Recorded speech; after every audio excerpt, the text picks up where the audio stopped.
Class 10th mathematics chapter 5 arithmetic progression exercise 5.2 हम question number 7 में आ गए।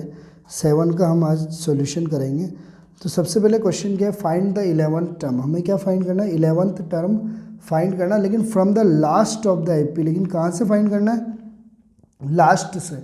अभी तक क्वेश्चन में आ रहा था 11 टर्म फाइंड करो, 12 टर्म फाइंड करो, तो हमेशा हम आगे से ही फाइंड करते थे। लेकिन इस बार क्वेश्चन में क्या दे दिया, लास्ट। और कई बार क्वेश्चन वाला यहाँ पे एक चीज़ और लिखेगा, एंड ऑफ एन एपी। तो दोनों एक ही चीज़ है, लास्ट से फाइंड करो या तो एंड से फाइंड करो। तो हम किस तरह से फाइंड करेंगे, तो सबसे पहली बात आपको ध्यान रखना है कि ये जो लास्ट टर्म होता है, जैसे ये एपी दे रखा है, ये इसका क्या है, लास्ट टर्म है। तो लास्ट टर्म को हम एल भी लिख सकते हैं। एल यानी भी क्या होता है, लास्ट टर्म होता है। और कई बार आप ए एन लिख देते हो, ए एन भी हम क्या लेते हैं, लास्ट टर्म को ही लेते हैं। या इसको हम क्या बोलते हैं, एनएथ टर्म भी, या और इसको हम क्या बोलते हैं, एनएथ टर्म भी बोलते हैं। तो ये इसका क्या है, लास्ट टर्म। हम इसको क्या कर लेंगे, मान लेंगे। अब लास्ट से हमें कौन सा फाइंड करना है, 11। आगे से हमें 11 वाला फाइंड नहीं करना, लास्ट से हमें 11 वाला फाइंड करना है। तो अब इसके लिए एक छोटा सा कॉन्सेप्ट हमें ध्यान रखना पड़ता है। सबसे पहले तो हम एक बार लास्ट टर्म कौन से नंबर पे आ रहा है ये तो फाइंड कर ही देते हैं, ये तो आप कर ही दोगे। सबसे पहले आप लिखोगे ए की वैल्यू क्या है, 10। उसके बाद आप डी निकालोगे, A2 माइनस A1, तो आप कर दोगे 7 माइनस 10, तो क्या आ जाएगा, माइनस का 3। और उसके बाद फिर आप बोलोगे an बोलो, या इसको लास्ट टर्म बोलो। ये कितना दे रखा है, माइनस का 62। अब इसके बाद आप फॉर्मूला लगा दोगे, an इक्वल टू क्या लगाओगे, a plus n minus 1 D. बिल्कुल ओके। an की जगह आप क्या लिखोगे, माइनस का 62। a की जगह लिखोगे 10, n माइनस 1, और फिर क्या लिखोगे, डी की वैल्यू है हमारे पास, डी की जगह हम क्या लिखेंगे, माइनस का 3। Minus 62 equal to 10। अब माइनस 3 को अगर हम n से इंटू करेंगे तो माइनस का 3n, और माइनस 3 को माइनस 1 से करेंगे तो क्या आएगा, प्लस का 3। अब उसके बाद माइनस 62 इक्वल टू 10 प्लस 3 हो जाएगा 13, माइनस का क्या हो जाएगा 3n। 3n इधर आएगा तो क्या हो जाएगा, प्लस का 3n 13, और ये आएगा तो इधर प्लस का क्या हो जाएगा 62। तो 3n इक्वल टू कितना हो जाएगा, 3 और 2 5, और 6 और 1 क्या हो जाएगा 7।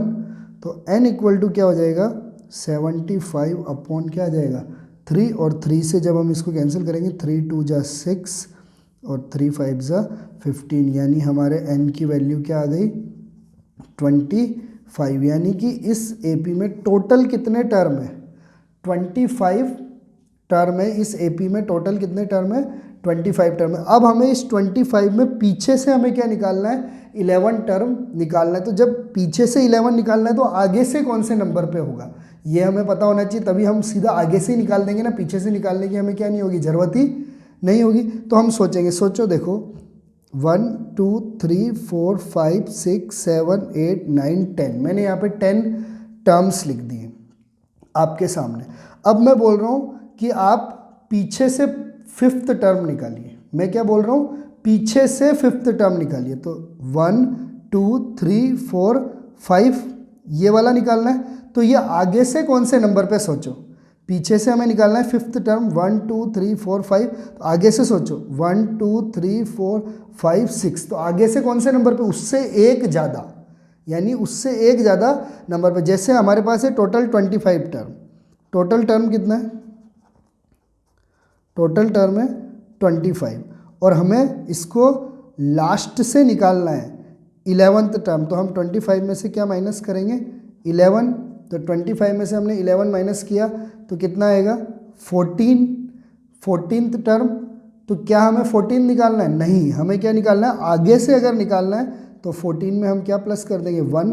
तो हम कौन सा टर्म निकाल देंगे, 15th टर्म निकालेंगे, तभी हमारा आंसर आएगा। सोचो, इसमें हमने देखा 1 2 3 4 5 6 7 8 9 10 थे, पीछे से 5वां निकालने बोला था, तो आगे से कौन सा निकालना पड़ेगा, 6th निकालना पड़ेगा। 1 2 3 4 5 6, लेकिन पीछे से ये क्या है, 1 2 3 4 5। तो वैसे ही जब हमें पीछे से टर्म निकालना है तो अगर हमें उसी क्वेश्चन को आगे से निकालने के लिए करना है तो टोटल टर्म में से हमें जितने टर्म निकालने हैं हम उसको माइनस करेंगे और उसमें क्या प्लस कर देंगे, 1 को क्या कर देंगे, प्लस कर देंगे। अब हम 15th टर्म निकाल लेते हैं।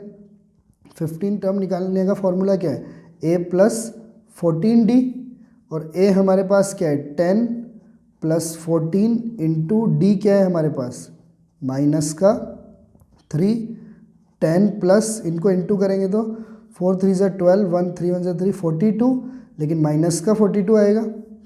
फिर 10 प्लस माइनस क्या हो जाएगा माइनस 42, और 10 में से 42 गया तो क्या आ जाएगा 32, लेकिन बिगर नंबर ये है तो इसलिए क्या आ जाएगा माइनस का 32। लेकिन ये हमने A15 यानी आगे से निकाला, तो यही पीछे से भी क्या हो जाएगा फर्स्ट टर्म हो जाएगा। ये पीछे से फर्स्ट टर्म हो जाएगा, सॉरी पीछे से ये कौन सा टर्म हो जाएगा 11th टर्म हो जाएगा। तो हम बोलेंगे कि 11th term from the last is minus 32, यानी लास्ट से जो 11th टर्म है वो क्या होगा माइनस 32, और आगे से वो क्या आया 15th टर्म। तो वो हमने कैसे निकाला, टोटल टर्म थे 25, उसमें से हमने कितना लास्ट में से कितना निकालना था 11 माइनस किया, तो उसके बाद कितना है 14, और उसमें क्या प्लस कर दिया 1। और आपके सामने अगर उसको और क्लियर करना हो तो आप इसमें टोटल 25 बना देना, 1 2 3 4 5 6 7 8 9 10 11 12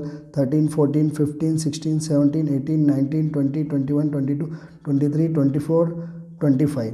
अब 1 2 3 4 5 6 7 8 9 10 11, अगर आप 11 टर्म निकालना है तो आगे से कितना निकालना पड़ेगा 1 2 3 4 5 6 7 8 9 10 11 12 13 14 15। आगे से कौन सा टर्म निकालना पड़ेगा 15। आगे से जो 15 है वही पीछे से क्या है 11 टर्म है। तो आपने ये देख लिया, तो आपको सिंपल तरीका याद रखना है, आपको n निकालना है, यानी आपको टोटल टर्म निकालना है, उसमें से जो 11 दे रखा है उसको माइनस करना है, उसमें क्या प्लस करना है 1 प्लस करना है। इस तरह से आप किसको निकाल सकते हो लास्ट टर्म को निकाल सकते हो। इसका एक और अल्टरनेट मेथड है, उसको मैं और डिस्कस करूँगा।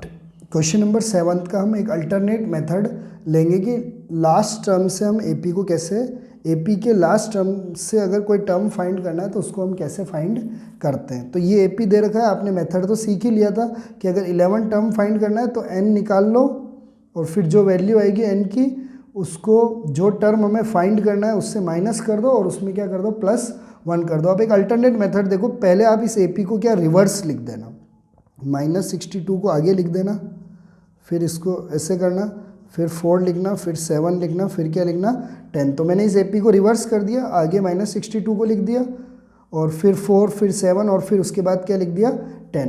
अब पीछे से थोड़ी 11 निकालना है, अब तो हमें कहाँ निकालना है आगे से 11 निकालना है, क्योंकि -62 तो अब पहले आ गया, तो अब आगे से हम 11 निकाल देते हैं तो हमारा काम और इजी हो जाएगा। अब मैंने फर्स्ट टर्म क्या मान लिया इसमें -62, और फिर उसके बाद d क्या मान लिया, अब d निकालेंगे। अब आप देखोगे सर इसमें तो टर्म तो दे ही नहीं रखे, हम d कैसे निकालें, तो फिर d हम कैसे निकालेंगे, तो d हमें किससे निकालना पड़ेगा, पीछे से निकालना पड़ेगा। अब पीछे से आप कोई भी टर्म ले लो, इसको इससे माइनस कर दो या इसको इससे माइनस कर दो, तो आपका d आ जाएगा। आगे से नहीं मिल रहा तो पीछे से लो ना, तो आप किसको माइनस कर दो 10 को ले लो और उसको किससे माइनस कर दो 7 से, तो d कितना आ गया 3 आ गया आपका। तो आपको a भी मिल गया और क्या मिल गया आपको d भी मिल गया। अब आपको कौन सा टर्म निकालना है 11th टर्म, कौन सा निकालना है A11 निकालना है।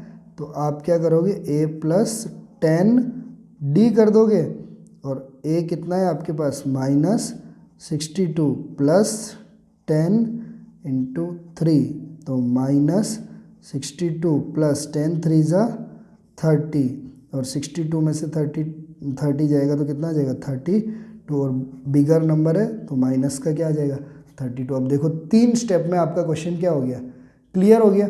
आप इसमें या तो ये भी कर सकते थे, n की वैल्यू क्या ले लेते 11 और an वाला फॉर्मूला लगा देते हैं, a + n-1d, और a की वैल्यू -62, n की वैल्यू क्या है 11, तो 11 - 1, और d की वैल्यू क्या है 3, तो -62 + 10 × 3 30, तो वापस क्या आ जाता 32 आपका क्या आ जाता, आंसर आ जाता। तो ये बिल्कुल सिंपल मेथड से, अल्टरनेट मेथड से हमने किसको निकाल दिया, लास्ट टर्म को निकाल दिया। और उसमें भी इजी था, बस ये आपको ध्यान रखना था n से उसको माइनस करके आपको क्या करना था, 1 को क्या करना था, प्लस करना था। आप दोनों में से किसी भी मेथड से आप इसको क्या कर सकते हो, सॉल्व कर सकते हो।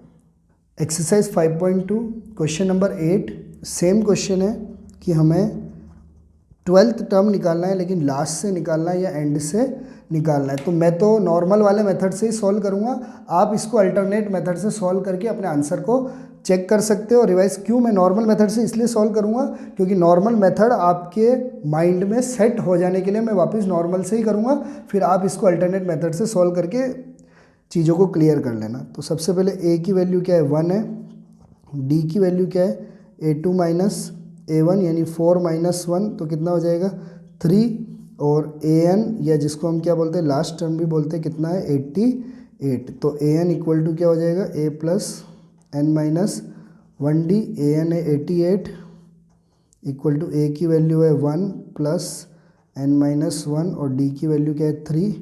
तो 88 इक्वल टू 1 प्लस 3 को n से करेंगे 3n, 3 को माइनस 1 से करेंगे -3। तो 88 इक्वल टू, अब 1 और -3 कितना हो जाएगा, तो माइनस हो जाएगा, प्लस माइनस, तो माइनस का 2 आ जाएगा क्योंकि बिगर नंबर माइनस का, प्लस का 3n। अब 3n इधर आएगा तो क्या हो जाएगा, माइनस का 3n, -2 है, और 88 उधर जाएगा तो क्या हो जाएगा, माइनस का 88। तो माइनस का 3n इक्वल टू 88 और 2 90, और n इक्वल टू क्या हो जाएगा, माइनस का 90 अपॉन -3, माइनस माइनस तो प्लस हो जाएगा और ये वैल्यू कैंसिल हो गई तो 30 आ जाएगा। तो n की वैल्यू हमारी क्या आ गई, 30। अब हमें लास्ट से 12th टर्म निकालना है, तो हम क्या करेंगे, 30 में से किसको माइनस करेंगे, 12 को, और 30 में से जब 12 को माइनस करेंगे तो 10 में से 2 जाएगा तो 8, 2 में से 1 जाएगा तो कितना आ जाएगा, 18th टर्म आ जाएगा। लेकिन हमें क्या आगे से 18th टर्म निकालना नहीं, हम 18 में क्या प्लस कर देंगे, 1 प्लस कर देंगे। तो हमें कौन सा टर्म निकालना है, 19th टर्म फ्रॉम बिगिनिंग यानी हमें स्टार्टिंग से कौन सा टर्म निकालना पड़ेगा, 19 टर्म निकालना पड़ेगा। तो हमारा लास्ट से कौन सा टर्म निकल जाएगा, 12th टर्म निकल जाएगा। तो हमें क्या निकालना है, a19 का फॉर्मूला क्या है, a प्लस 18d, a कितना है 1 प्लस 18 और d कितना है हमारे पास 3। तो 1 प्लस 8 3 जा 24, 2 कैरिंग 3 1 जा 3, और 4 और 5 हो जाएगा 54, और प्लस कर देंगे कितना आ जाएगा 55। तो 55 कौन सा हो जाएगा, 19 टर्म शुरू से हो जाएगा, लेकिन 12th टर्म कहाँ से हो जाएगा, 12th term from the last is 55। तो 55 लास्ट से कौन सा टर्म हो जाएगा, 12th टर्म हो जाएगा।